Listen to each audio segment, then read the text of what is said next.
Welcome to the latest Trainers Talk. This is Donavan. This is my birthday week, turning the 4-0.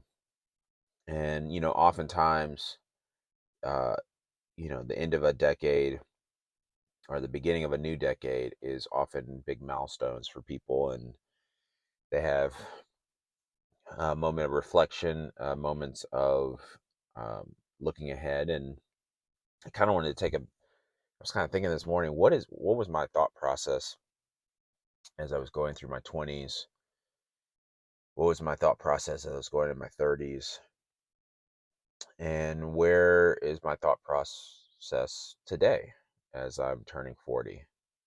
I think the thing for me personally is I'm not a big birthday celebration person for myself. I do love celebrate other people's birthdays, especially those really close to me. Um, and I think a lot of that is I've always had a little bit of a fear of trying to maintain a level of humbleness within being boastful in how I present myself, and some of that is based off my faith in God and the belief in karma.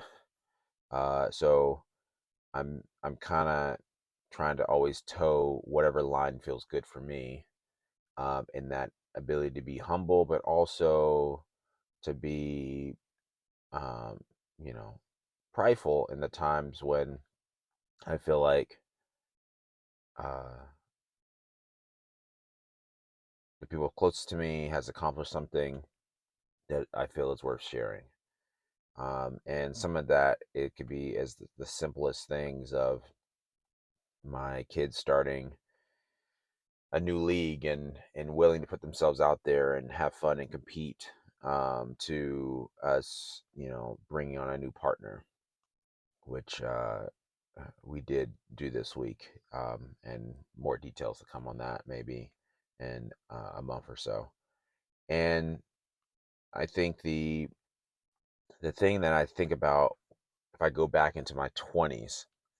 So in my 20s, obviously in the beginning of my 20s, I was still in college, at James Madison University, getting my bachelor's degree, and also in kinesiology, exercise science. And I was exploring in the beginning of that 20s, I was exploring, I already knew I wanted to be in this industry, the fitness, health, wellness industry, but I didn't know to what degree. And I've had several young people or people who are even older trying to figure out, you know, they feel like they're not in the space that they have passion for, or they don't feel like it's serving the purpose they want to deliver to the world. And my suggestion, it's not even advice, it's just like I tell them my story a little bit and suggest what I found the benefits of. One of those benefits being, I because I once I knew I wanted to be in the fitness industry, I never did a job that wasn't in that industry. So I never was a waiter. I never worked food and beverage because I didn't want to be in food and beverage. I knew that, and some of that I was blessed to be able to be in a position where I didn't really have to work in high school, even though I did do my own little lawn service business, and I did those type of things to make a little bit of summer money. Um, but really, once I got into between high school and college, I started working in a hospital, and doing front desk type of work, but it was in that wellness health space. And then I did other jobs that kind of co that was in between summer breaks or when I was in graduate school, running a fitness director at a couple of gyms in Atlanta. I did all those things knowing that this wasn't going to be a permanent thing. I was using this to gain perspective on an experience, and that was purely it. It was to get perspective of what particular detailed spot in the industry am I really interested? Do I really gravitate towards? So there's things within the health hospital industry that was interesting, but the thing that I found with that was limiting was that you're always dealing with people who were sick or recovering, and you could only get them like in cardiac rehab, for example. I worked with in for a little bit. You could only get people up to a certain level, and then they would leave because you're just getting them really stable enough where they can do simple, basic things around the house without feeling like they're going to have a heart attack again. Um, but I also enjoyed most of those people were over 60, and I actually enjoyed that because there were stories that came from them. I'm a little bit of an old soul. I enjoy There's so much wisdom that you can get from um, people who have been places that you haven't been, even if that's older or younger, but usually that comes from people who are older. And I really enjoyed that part. So I said, I kind of like that nugget of it. Um, but I don't like the idea of not getting somebody to the optimal level versus just a stable level. So then I work with athletes, work for professional athletes, college athletes, high school athletes. That was fun. But there's a very strong, obvious seasonality to that. And so people are up and down, and they change, and especially in professional sports, um, they change cities, year to year potentially if they're not a long term contract. And so, and it's more finicky, and there was, but the pro was you're working with the best of the best. Your creativity, and they want to be pushed 9 times out of 10. So you can push them. You can really explore levels of human performance that you can't with the average person because the mindset is different. And I did enjoy that part of it. But there was that limiting factor of things being finicky, uh, less stability in your clientele, based off their seasonality and based off the nature of that sport, of those sports and professional sports. The other aspect I got into was working at just a normal gym, uh, doing personal training, being a fitness director, kind of helping oversee the personal training program. We were getting closer because you have a variety of people, and the the aspect of that was interesting was that you I enjoyed the variety within that, and the only limiting factor within that was that it's funny me saying this because I own a gym. You're beholden a little bit to the owner's ability, and how to grow, and you um, and so within that, within that system, you also there's harder ways to really develop your own program. You're limited in how much you can do that and how much you can really affect the culture of a complete space.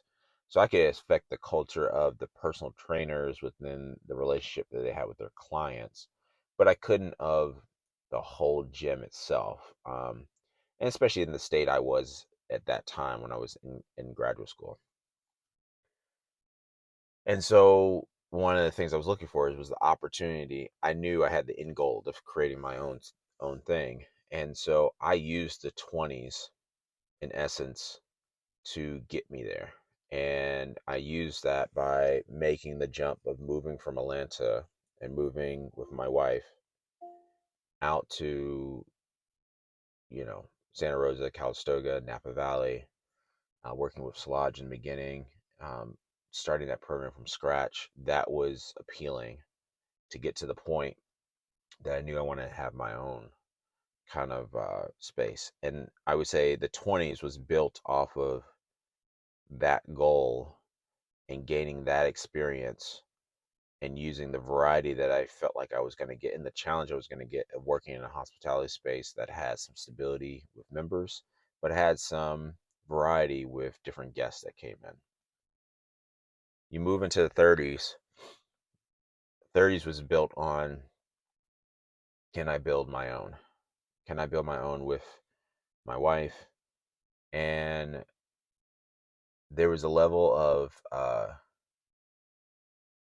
discovery in my 20s. In my 30s, there was a little bit of, I had to kind of rediscover myself. You learn a lot about yourself when you're trying to build your own thing, when you have less people that you can count on. You're not getting a guaranteed paycheck every 2 weeks.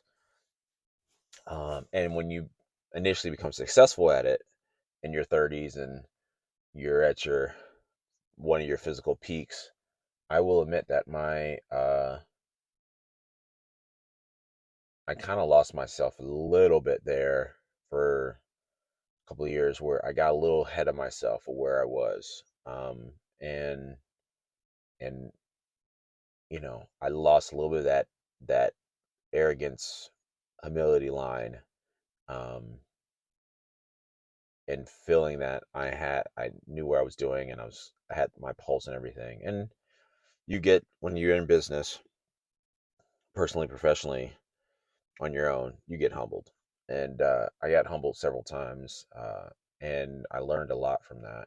That it put me in a space towards my late 30s that I finally kind of found the compounding knowledge and experience that I've been gained over the years, and I found the space that I want to go in. And the space I want to go in is, I want to use whatever resource I have to put positivity into the communities I'm involved with. And I've used fitness and Calistica Fit, and I've done, uh, involved pulling wellness into luxury hospitality, and that's has found that niche. But within all of that, what I've even gotten more, I think what's going to happen more and more in my 40s is me developing a more sense of the present.